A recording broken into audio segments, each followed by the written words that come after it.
नमस्कार साथियों, स्वागत है आपका आपके अपने YouTube चैनल अपनी कलम अपनी आवाज़ पर। दोस्तों, हम बात कर रहे हैं संस्कृत व्याकरण।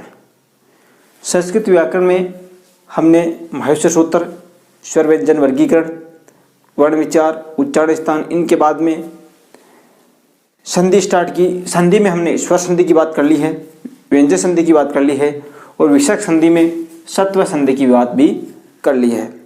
दोस्तों, इस टॉपिक में थोड़ी तबीयत डाउन होने के कारण केवल आज हम पढ़ेंगे ऋत्व संधि। ठीक है दोस्तों, ऋत्व संधि पढ़ेंगे और कल हमारे संधि का चैप्टर हम पूरा कर लेंगे। संधि में कल हम उत्व संधि और जो मुख्य दो टॉपिक और बचे हैं, विसर्ग, दीर्घ, लोप संधि आदि, उसको पूरा करके संधि का टॉपिक पूरा कर लेंगे। आज हम पढ़ेंगे ऋत्व। उससे पहले एक कदम पीछे जाकर वापिस हम देखते हैं कि संधि, विसर्ग संधि में हमने क्या पढ़ा है, सत्व में क्या है, ऋत्व में क्या होगा और उत्व में भी क्या होगा।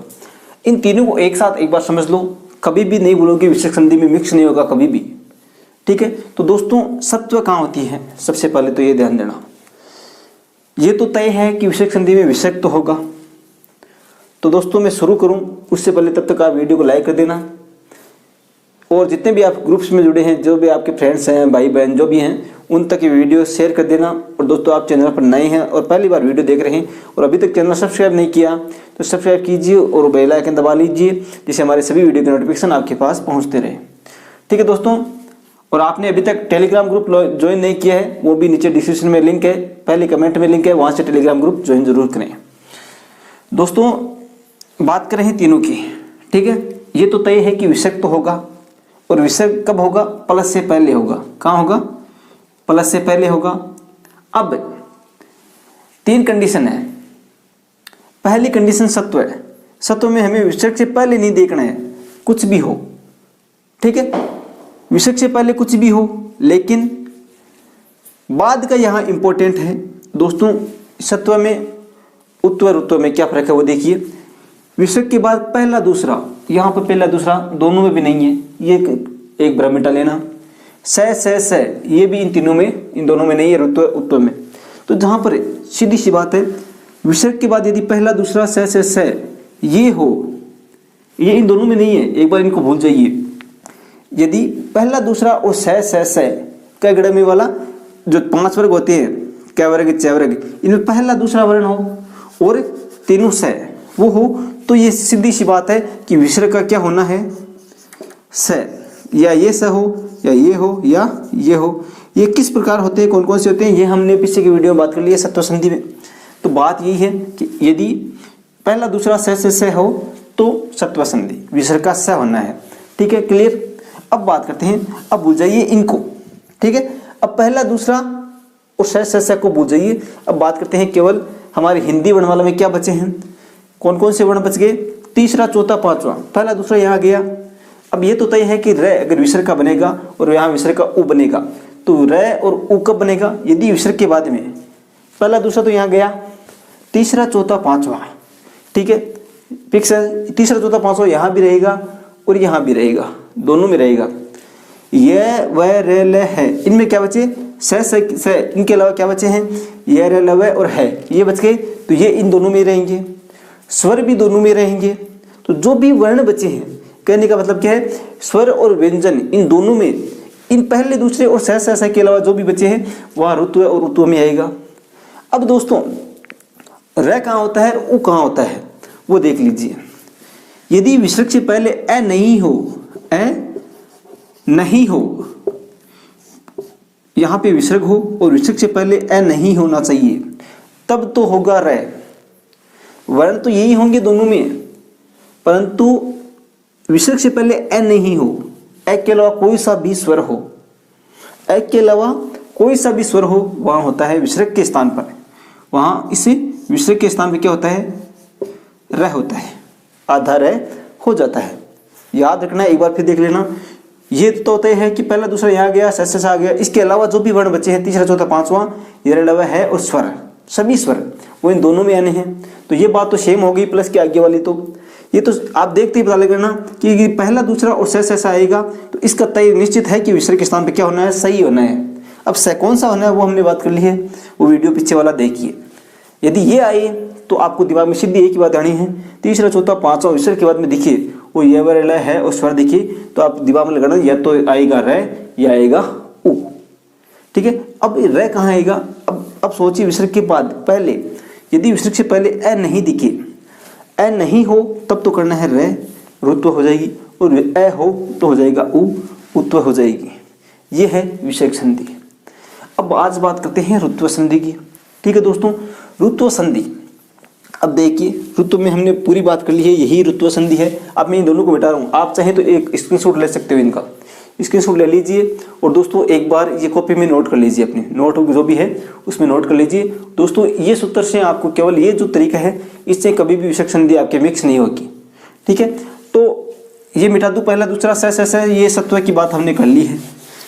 आज करेंगे केवल र की, विसर्ग के स्थान पर र कब होता है, तो विसर्ग से पहले ए नहीं होना चाहिए, इसके अलावा आ ई उ री जो भी हो वो हो सकता है, लेकिन ए नहीं होना चाहिए। ठीक है, तो वहां पर होगा र।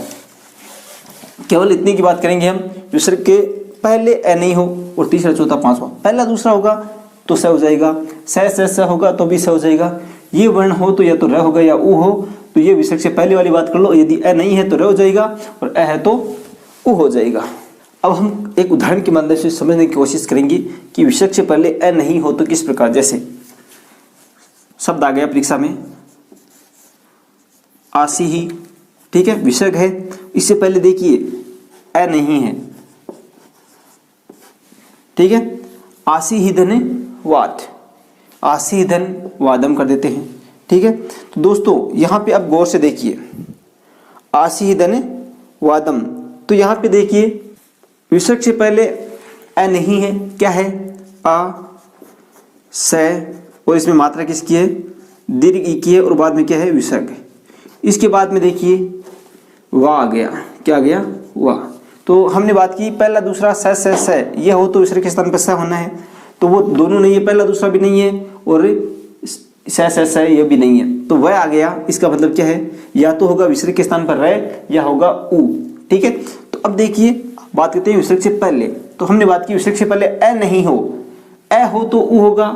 ठीक है, और ए नहीं हो तो क्या होना है? विसर्ग के स्थान पर र होना है।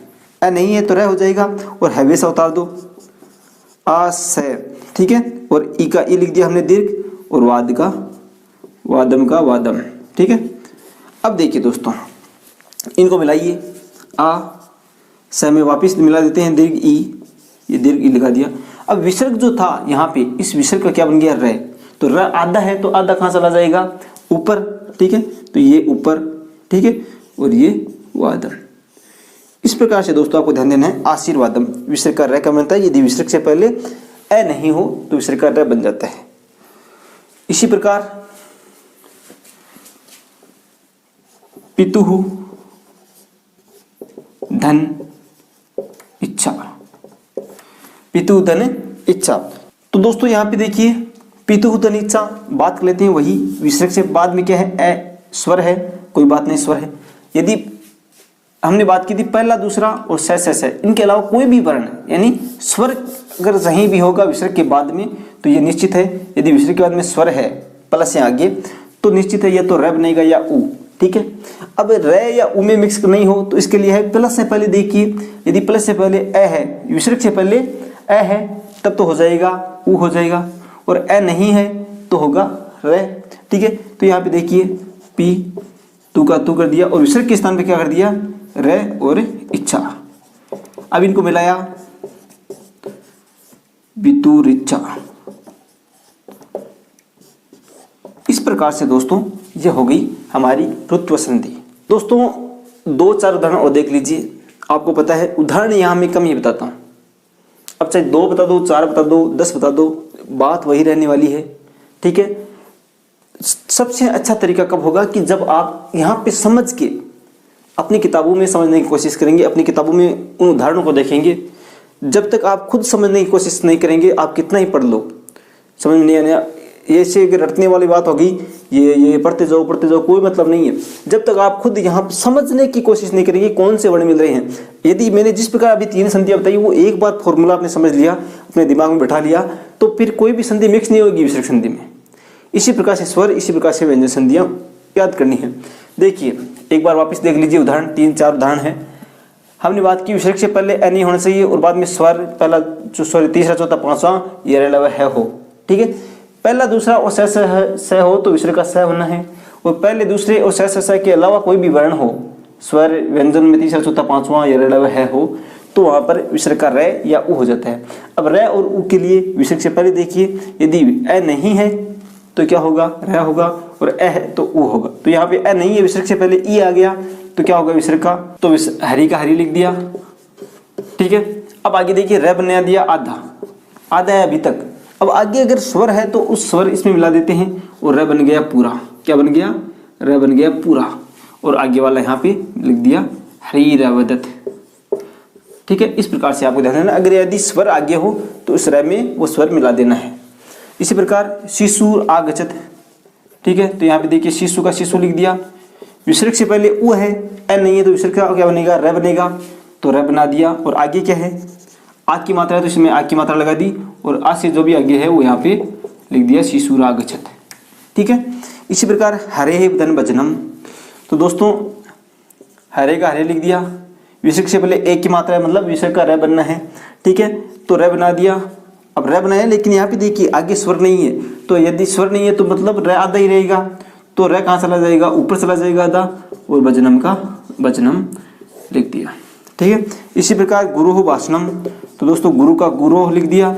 और अब देखिए विसर्ग का क्या बनेगा यहाँ पर रे, क्यों कि विसर्ग से पहले ए नहीं है और आगे चौथा वर्ण आ गया, तो विसर्ग का रे लिखा है, लेकिन आगे स्वर नहीं है तो विसर्ग का जो रे बनाया वो चला जाएगा ऊपर, ठीक है। तो ये गुरु और भाषणम। इस प्रकार से दोस्तों आपको ध्यान देना है कि कौन से वर्ण मिलने पर कौन सी संधि, कौन सा वर्ण बन रहा है। एक बार फॉर्मूला समझने की कोशिश है, एक बार वो फॉर्मूला आप कॉपी में लिखिए, याद कर लीजिए क्या कौन सा वर्ण मिल रहा है कौन सा नहीं, फिर बिना देखे वो फॉर्मूला लिख लीजिए। कभी भी संधि मिक्स नहीं होगी, विसर्ग संधि में एक भी सवाल आपकी गलत नहीं होगा, वो फॉर्मूला आप देख लीजिए। अगर नहीं देखा तो पीछे वीडियो में जाके वीडियो को रोक लीजिए और वो फॉर्मूला उतार लीजिए, ठीक है। वही तरीका है, क्योंकि विसर्ग संधि में ये बार बार होता है कि ए कहाँ है, ए पहले नहीं है नहीं, कौन सा वर्ण मिल रहा है, तो इन तीनों को एक साथ लेकर पढ़िए, आराम से समझ जाएगा। अब हम कल बात करेंगे कौन कौन सी रही है, उत्व संधि। वैसे हमने बात कर ली है कौन कौन से वर्ण मिलने पर उ होता है, तो दोस्तों हम एक बार वापस उत्व संधि को कल देख लेंगे। और उसके बाद जो दो बची है विसर्ग लोप संधि और विसर्ग लोप दीर्घ संधि, उनकी भी बात हम कल कर लेंगे, और हमारा संधि का जो भी टॉपिक है वो पूरा हो जाएगा। और दोस्तों मैं आपको बता दूं, जो बहुत सारे कह रहे हैं टेस्ट सीरीज, उनका समय अभी नहीं है, आप समझने की कोशिश कीजिए और उदाहरण देखिए। टेस्ट सीरीज क्या है, आप जो उदाहरण देख रहे हैं वो एक तरह से टेस्ट ही है, ठीक है। तो दोस्तों एक टॉपिक तैयार करते जाइए, 15-20 मिनट का वो वीडियो देखते जाइए और अपनी किताब में से पढ़ते जाइए। एक एक टॉपिक हम रोज तैयार कर रहे हैं, इस मानिए कि लगभग एक सवाल हम रोज तैयार कर रहे हैं। तो दोस्तों मिलेंगे कल उत्तर और जो भी संधि का टॉपिक बचा है उसके साथ, कल संधि हमारी पूरी हो जाएगी। दोस्तों पीछे की वीडियो नहीं देखिए तो वहाँ से आई बटन है, वहाँ से देख लीजिए, लिंक डिस्क्रिप्शन में और पहले कमेंट में वहाँ से देख लीजिए। वीडियो को लाइक कर देना, शेयर कर देना, और दोस्तों चैनल पर नए हैं तो सब्सक्राइब करके बेल आइकन जरूर दबाएं, ठीक है दोस्तों। धन्यवाद, जय हिंद, जय भारत।